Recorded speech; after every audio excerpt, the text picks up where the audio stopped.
Righty, ladies and gentlemen, we are officially about 7 to maybe 8 days away from the launch of Wuthering Waves 3.0, and it's pretty clear to, I think, everyone playing the game right now that there's a lot of hype. We've got a brand new spanking whole, introduction screen for the new stuff in the update that's actually in the client itself, and of course, a lot of upcoming marketing materials. But what I wanted to do today was not focus on those, but actually on the actions that you can take both in your planning as well as your farming in-game to actually prepare for Wuthering Waves 3.0.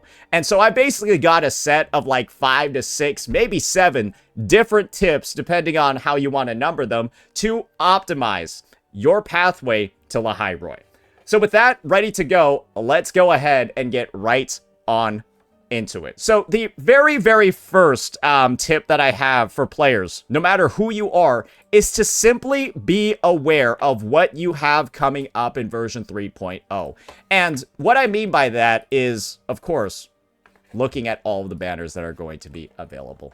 Yes, guys, in a gacha game like Wuthering Waves, being able to pull for characters, spending the resources, doing all of that, pulling for weapons too, that's going to be one of the core essential gameplay loops. That's why you do most of the things in the game, to get Astrite, to get pulls, to get the units. And I would encourage players, sooner rather than later, to figure out who you want and why you want them, and actually go ahead and start that preparation. Because one thing is clear, we have a lot of teammate banners in this version. By teammate banners, I mean that a unit and their best in slot partner are typically going to be together for all of 3.0's banners. So the pairings that I'm talking about are as follows. Lene is really going to want to be with Mornier.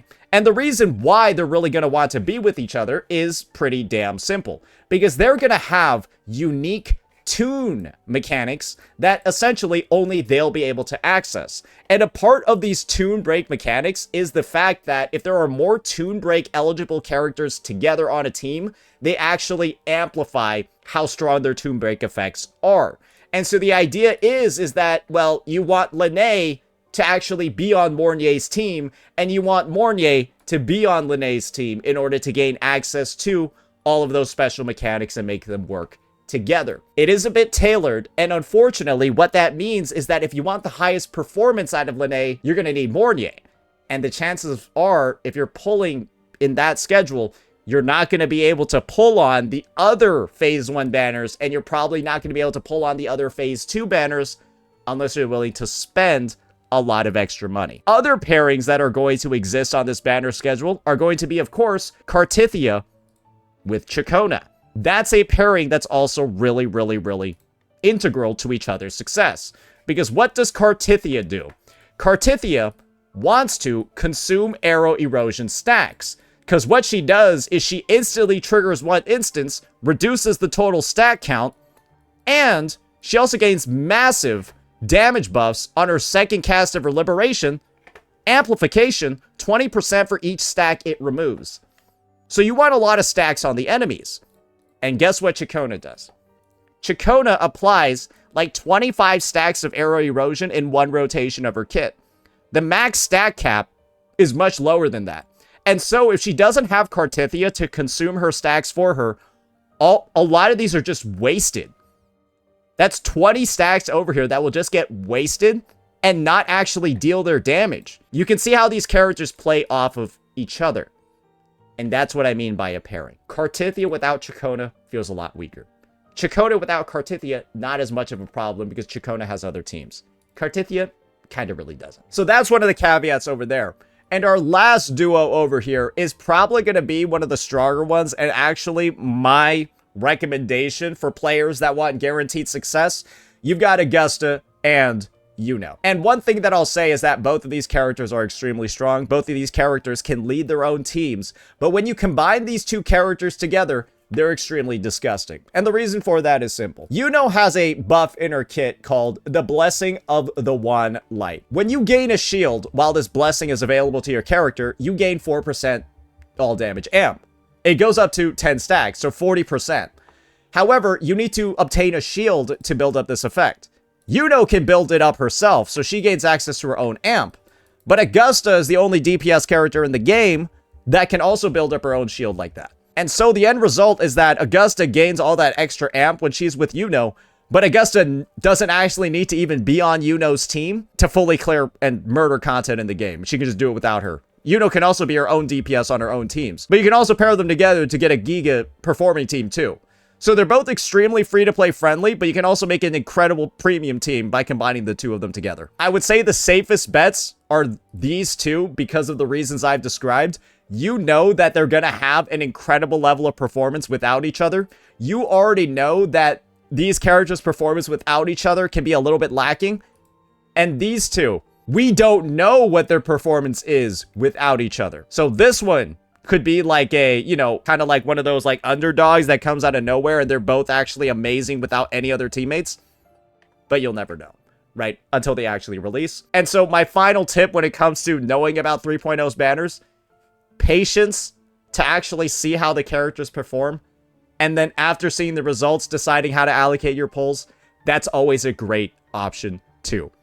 Patience can't really ever hurt you in a game like this unless you're like missing a banner completely. But when you got 21 days on the schedule to decide, guys, you should be able to figure it out. Our next tip is basically going to be exclusive to whether or not you want to pull Mornier or Linné. And that's going to be a simple one.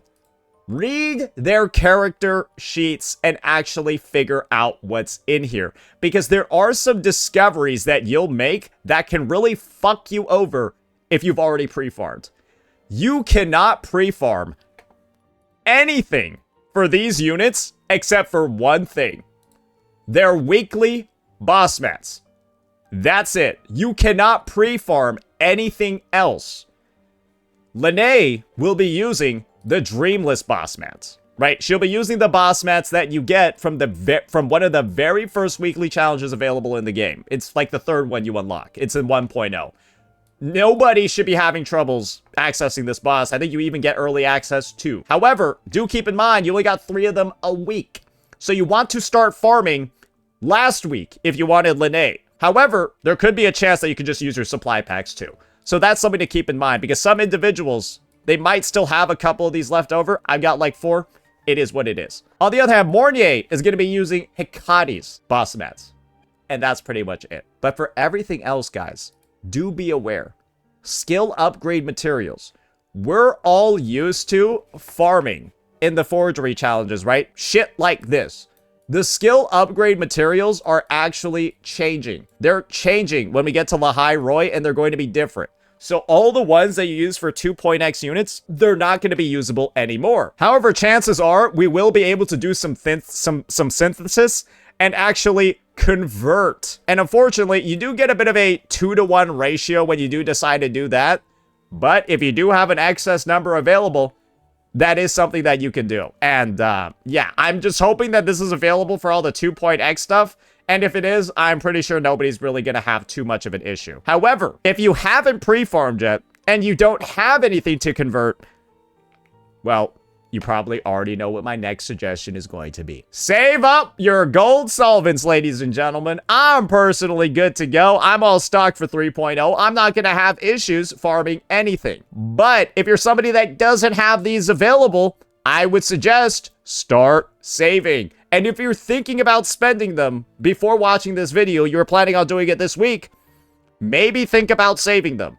Because only when 3.0 drops and these new mats are available, that's the only time you're going to be able to have any efficiency at all when you're farming for all the new stuff. Otherwise, it's going to be like, okay, I got to get the boss mat over here. That costs 60 wave plates each time to claim. One boss mat, or I think it's like, is it 40 or 60? I don't fucking remember, right? One or the other, you only got like 4 or 6 of them a day. Save your solvents, is what I'm saying. Do not spend your solvents right now. I can almost guarantee you're going to regret not having the solvents. Next up, since we're on the topic of resources and we're on the topic of resource expenditure, I think it's time for us to talk a little bit about the other side of pre-farming. And that's, of course, where you see me right now. I am currently in the middle of a tacit field. 3.0 is going to have a bunch of new tacit fields, as you can see, because these are 5-piece sets. And so what that means is you might have the potential, right, to use these Unborn Echoes on the new tacit fields. That is a possibility. However, I don't know if that's necessarily actually going to be the case, because if you look at Wuthering Waves over here, you can see, oh, sorry, that's just the echoes. You can see it's actually going down for maintenance. So I wouldn't be surprised if Fantasies the Thousand Gateways, where you get those Unborn Echoes, is undergoing maintenance so that new boxes, Unborn Echoes 2, right, instead of just Unborn Echoes 1, Unborn Echoes 2 is probably going to come out. So I really doubt the idea that you're going to be able to use these boxes, all of, like, these that already have this many sets on the new 3.0 ones. I think they're just going to release a new box. And you can probably see the reason for why. That's a lot of fucking sets in one box. Like, it's just like, it's getting to a point where it's just, you don't want every set in the game in one drop-down menu. It would take forever to find shit. So yeah, that's probably something that's going to happen. And just keep that in mind when you're going out and you're potentially claiming, you know, boxes from here. You might not be able to use them for 3.0. Now, we've got another topic to talk about, and that's going to be something that a lot of individuals might have already fucked up. Save your standard pulls. Because, ladies and gentlemen, you might have seen it before as I was tabulating through, we've actually got new standard weapons. I'm hoping that Kuro does a little special something to alleviate the fact that there's probably individuals that spent a fuck ton of standard pulls not knowing that these would be added to the game. We don't know how good they are. We don't know how bad they are. We have actually no details at all about these things. But that's why I was talking so much about patience before when it comes to the strength of new characters. We probably want patience over here when it comes to the weapons. And so I'm hoping Kuro gives us a box for one of these. I think if they give us a box and you can just choose one when 3.0 drops, those that spent all of theirs won't be as upset. And if they have like a decent number, right, and you're able to collect, you know, one copy of each, like they're the Infinity Stones, I think we'll be fine. But yeah, there's currently only 2 real good standard weapons in Wuthering Waves. The Broadblade is not one of them. It's Emerald of Genesis, right, with its amazing attack and crit rate and attack boosting thing, and then Static Miss with its amazing buffing outro skill in the same base stats. I'm just hoping that these new weapons simply have a blend of crit, rate, or attack, and not that much other stuff. Maybe the Rectifier can have ER, and it's like a healer one. I don't fucking know, right? But I just hope that they're usable, that they're useful. But also, in the same vein, I don't want them to be, like, absurdly better than the existing standard ones. Because then that would really piss off the people that spent all of their standard pulls already. Like, I'm not saying that I'm like, oh, I want them to be super predatory, only put good weapons. But it's just, I don't want them to, like, make you feel like a fucking idiot if you spent most of your pulls on 1.0 standards. That's the main thing that I would like to avoid. Just that level of ugh. However, one thing that could be cool is if these weapons are like more supportive, less DPS oriented, maybe more focused on buffing or something like that. That could be something really, really cool too. Just so that it doesn't feel like they're like encroaching on what the standard weapons are doing. Right? This could be like a concerto thing or something like that. So, again, my take over here is save them. Just wait and see so you can figure out what's worth pulling and whether or not they're actually good in the first place. Now, we've got another situation over here. And that's going to be having a bigger vision for your roster. I talked a little bit about this at the start, right? Making sure that you know about who you want to be paired with or who you want to actually pull on so you can prepare when it comes to your resources in the version. This one's going to go a step further and actually talk about how you want to prepare for just like your teams as a whole. One thing that's very clear about Wuthering Waves when it comes to like roster building and stuff like that is that a lot of characters are going to have their best in slot partner. Chuyan Galbrena, Chisa with Cartithia, And when you don't have these pairings, right, like a Cantarella without a Frolova, you can end up with units that feel like they're not doing anything for months at a time. Just take it, right? Think about it from somebody. Imagine you didn't have these two units, but you had a Chisa.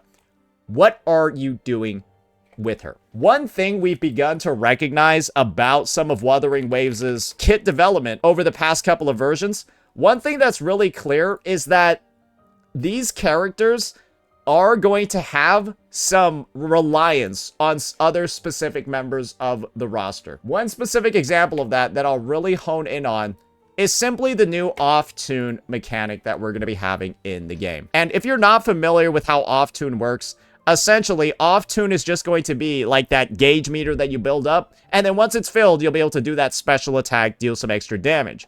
However, there's another element to it called shifting effects. And these shifting effects, right, are able to apply a debuff to the enemy. I don't think it counts as a negative status. We will see, though. And these 3.x units can interact with the different types of tune. Shifting tunes you can add. You can either rupture or strain them, right? And if you rupture them, you can do an off-field or on-field attack. However, when you do a tune strain, you instead buff every single character's damage on the team that also responds to tune strained. And guess who responds to and trigger these tune effects? Linné triggers them and responds to them. Mornier just responds to them. And when you see over here, resonators who can respond to tune strain interfield deal additional damage to targets in this state. Damage bonuses increase if you have more resonators who respond to tune strain interfered in your team. So essentially, everybody on your team will deal more damage to this enemy that has this effect on them. The more teammates you have that can deal more damage, the more damage you deal. I personally have my own misgivings with how this system is designed. I literally think it's like a Natlan issue. It's like a Nod Cry issue. I don't like it. But that's just what they're saying is going to be in the game. And so, when I'm saying plan for the roster that you're seeing in the future, this is pretty much Kuro saying, yes, 3.x units, and maybe old ones, probably not. 3.x units are going to be able to interact with Tune in this way. And you can see, the Tune effects get stronger the more Tune characters you have on the team. I feel like I'm Pegasus from fucking Yu-Gi-Oh! At this point. The more Tune characters you have in this fucking Tune world, the better they are. And I guess the take over here is, imagine you pulled Mornier, but you have nobody that can inflict Tune Rupture or Tune Strained. Okay, great. Now your Mornier just can't do any of this. Linné is the only character in the game that's confirmed to be able to inflict either of these two states. And that is going to make some characters feel way more essential than others. But the thing is, we don't even know who else is going to be in the Tune archetype in 3.0. Because people are already estimating they have to release new negative status characters for Chisa in 3.1. Because Chisa only has one team in the game. And so, in all honest respects, it's really hard to determine what the future value of these units will be. Because they require these kind of like specific other teammates that can either respond or inflict to be able to fully leverage these mechanics. When you have units like this, that you kind of like know where their ceiling is, you kind of like have a guaranteed level of confidence in what they're going to be able to do, it feels more comfortable and safe pulling units like this as opposed to units like this. Because you don't know how long any of these characters can potentially be on the bench. Because she's going to be on the bench for like 3 months. And so again, this is just another take on the idea of be patient. Ladies and gentlemen, be patient. And this could even mean, especially for support characters like a Mornier, deciding to wait for their rerun. Because niche supports that feel like they require a specific sort of DPS or sub-DPS are some of the most risky investments you can make in this game. This character exists, and they are a niche support that requires specific teammates to be able to function. And she's the worst meta pull in the game. Actually the worst meta pull in the game. If meta is your focus in a title like this, you're not going to be very happy with the decisions that you made in 3.0. So we were on the topic of team building. My final tip will be figure out what you want to start and what you want to finish. Chances are, if you're somebody that's been playing Wuthering Waves, maybe across the entire 2.x arc, unless you have paid money, you likely don't own every single character. You have to like pick and choose who you want to actually work with, how you want them to succeed. Wuthering Waves is not a game where you need the best in slot teams to be able to clear any of the content. Unfortunately, it does sort of feel like that right now because of the TOA being balanced for 3.0's new tune mechanics that we just looked at. But in all honest respects, a best in slot team like this, where you got Augusta, Yuno, and Shorekeeper, isn't required for anything at all. And chances are you're probably going to have bits and pieces of various premium teams, and you'll have the decision of, okay, do I want to complete this team, or do I want to just start on a new one? And with the banner schedules that are in this game, it's a lot easier to both complete and start on new teams at the same time. And I would just encourage players, don't think that much about fully completing teams, at least in this context, because you don't really need any fully complete teams to be anything in the game. And so, if your goal is to simply clear the content, you don't need fully complete teams. You don't need a best in slot Augusta Yuno team to get 36 stars in the TOA. If you're already getting 36 stars though, then you truly are in the mindset of you can pull whoever you want. But nowadays, you have way more opportunities to pivot if you don't like a character, if you don't like their playstyle. And basically the takeover here is, don't feel chained down by sunk cost in other units that you might have invested in before.